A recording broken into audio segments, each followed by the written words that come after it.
So, I was asked to kind of give a quick little overview of octoprint. Um, Here it is. Yep, that's it. Thanks for watching. No, I'm just joking. So you have kind of a display over here. Basically your connection status, and then your state operational. You can upload a file for me and try to keep everything in a nice little format in a little folder over here, just like that. You upload the file. This is the print button. You can load the file, you can delete the file, and you can download the file back if you need to check G codes or something. Additional data kind of lets you know what the model size is and everything. This is your temperature control. You can go in here. It's got some presets to kind of heat your bed and stuff if you're messing around. You get your controls, so you can home, you can move and access. This is your feed rate, basically how fast you want it to go. This is how many steps it's going to go. So if I click here, it's going to move 10 millimeters. If I click here, it's going to move 100 millimeters. Select tool, hot end, it's always selected. If you actually have, two hot ends or something, it will come up with tool 1, tool 2, motors off, fan on, fan off. This is the tool fan for like blowing air on the print. G-code viewer, if I were to load this guy over here, it will kind of give me basically a play-by-play of that layer, next layer, how it's going to print. Kind of cool. You kind of go up, up, up. And you can scroll around on there. Some more settings. I don't really play around too much with a lot of these settings. Terminal. This one's kind of important. I like to click these ones, suppress them. Terminal can be used for commands like M500 or M503. You can pull up your basically your printer, and here's where you can select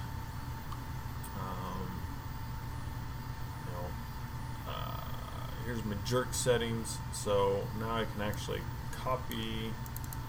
Well, normally you can copy that. It's a little weird because I'm recording my screen, but you can actually copy that.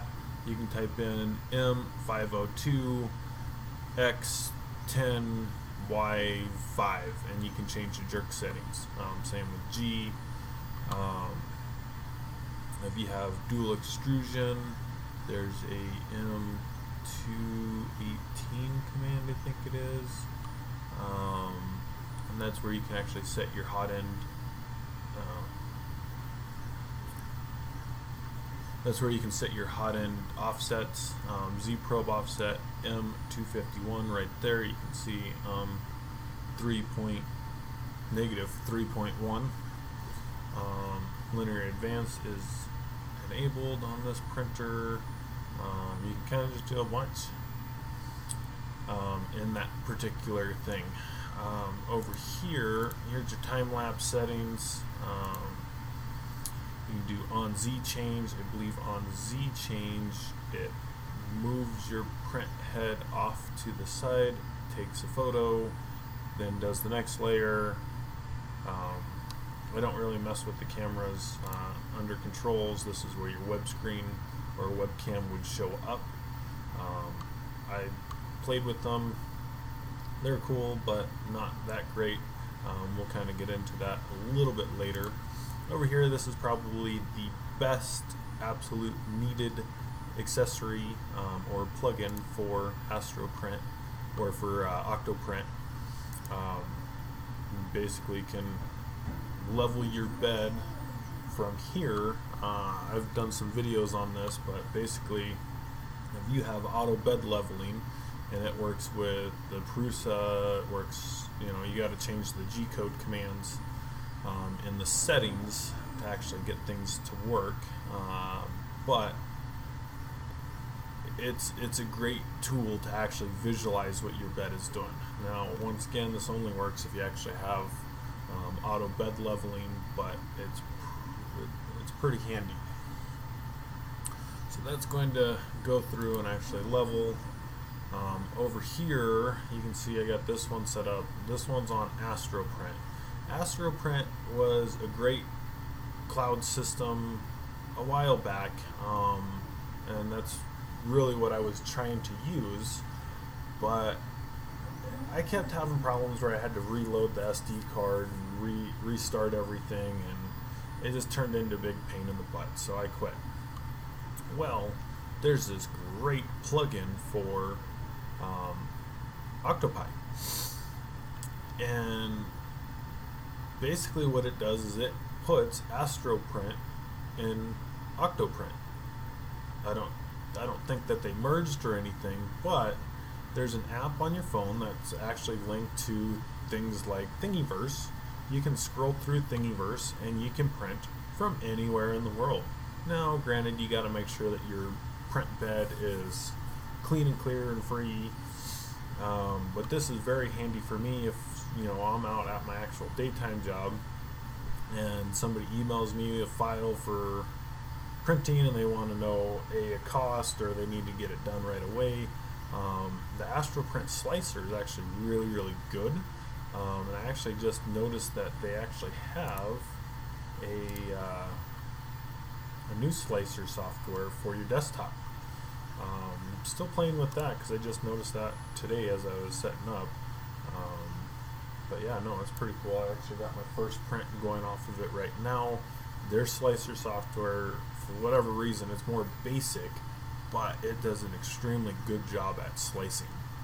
Now you still got to set up your printers and stuff like that, printer profiles. You can edit. Not a whole lot in here. That needs to actually change to 500. Advanced printers. I honestly think this was actually what came in there. I don't know, I added it on there.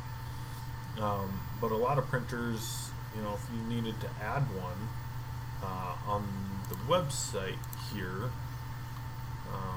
settings, printer profiles, I think, add new printer. There's manufacturer list, which is pretty good.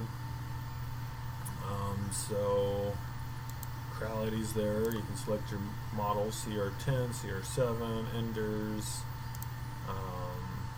Airwolf 3D. This is actually the printer that got me started on it. Was the Axiom. Horrible printer, but this was actually really cool to know. Through the app, it actually lets you know when your print's done, or it can send you an email. It's got its own little design uploaders, Thingiverse, like I said, it's connected to it. My mini factory, so I can literally go right over here. It has more of the updated stuff. You can search for models, and you can literally just click on it, more info, and you can load it right to your octoprint from there. Now, one downside is you can only print one piece at a time. You don't really got access through the app anyways to add multiple pieces on the build plate, or not that I have found out. But that's a great app. Also does do the camera, so if you had a camera connected, when you go to monitor or print, you can see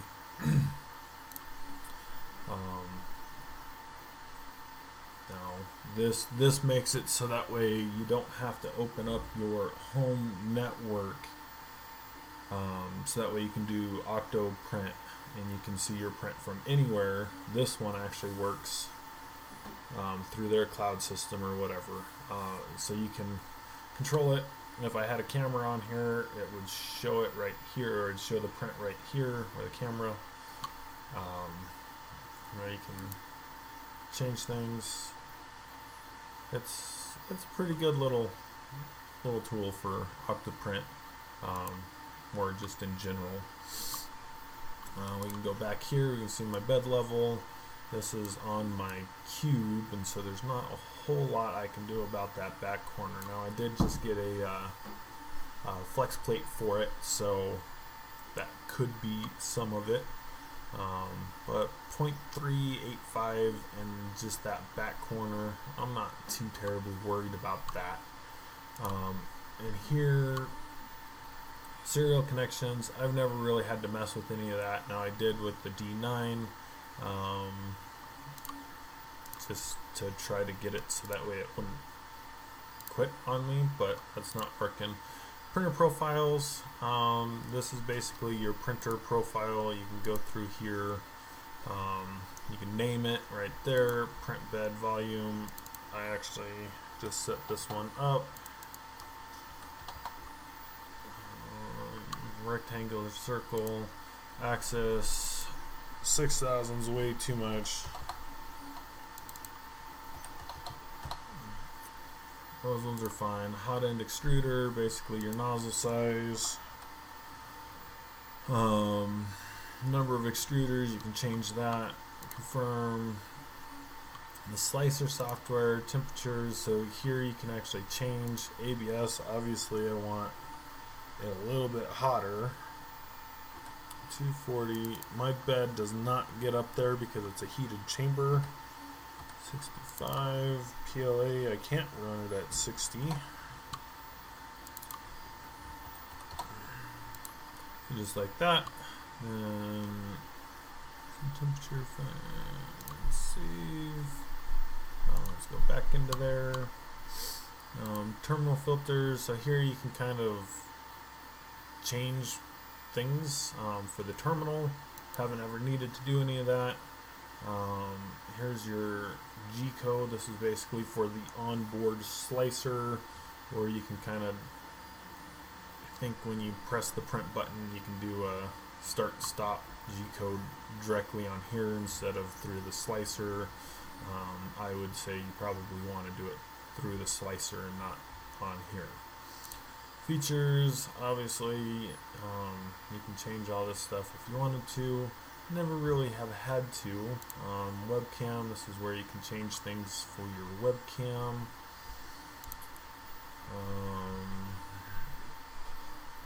Access controls, that's just me. Desktop, G-code, API, this is where you get your API keys, so you can access things from everywhere.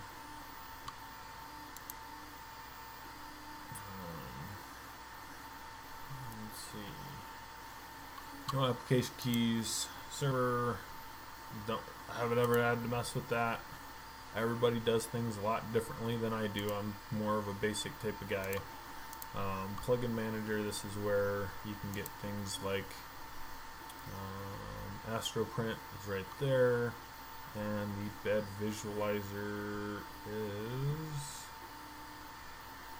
no, I don't think it's on there, but because it's installed on this particular printer. But it's right down in here. Obviously you can see there's a whole bunch down in here that you can kind of get. I just have never really played with too many of them. Call me basic. I just like what works. I don't like playing around with things too much. Software update, you can always update your softwares. It even adds the programs that are installed. Announcements. Normally I have all these shut off because not that one. I like to know that one, but normally I shut these off because it's annoying every time you log on. Backup restore. You can create a backup of your octopi or octoprint. Pi support. Yeah, here's your settings for bed visualizer. Typically this is all I need for there. Stored data, this is my touch points, basically my touch grid. You can see it's not too far off, just that one little corner, and you just have to kind of look at that. Cure engine, you can import a profile. This is off of the older Cura. It's not for anything to version 2 or above. So it doesn't really do me much good. But if you wanted to, upload a print and print it through very old software, you could, but you would want something. Here's my one how you would want a slicer much like this one. As you see, very, very basic. This was the slicer of the time back in the day. It's still one of my favorite ones because it's basic. So anytime I get somebody to kind of come in here and actually need some work done on their printer, I typically will open up actually the Lead Spots Edition slicer.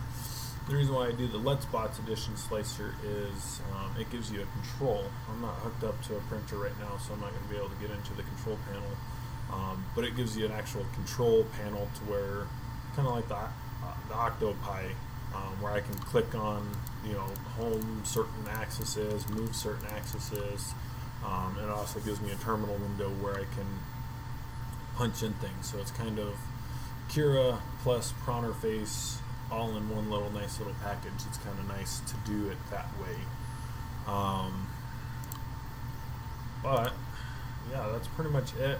Like I said, I'm pretty basic. I don't do a whole bunch of the stuff that a lot of people do. There's obviously a lot more in the plugin manager that you can do as far as changing things around. There's Bed Visualizer right there. Bed Visualizer right now, when you go to load it, it will take a long time to actually load. There's something going on with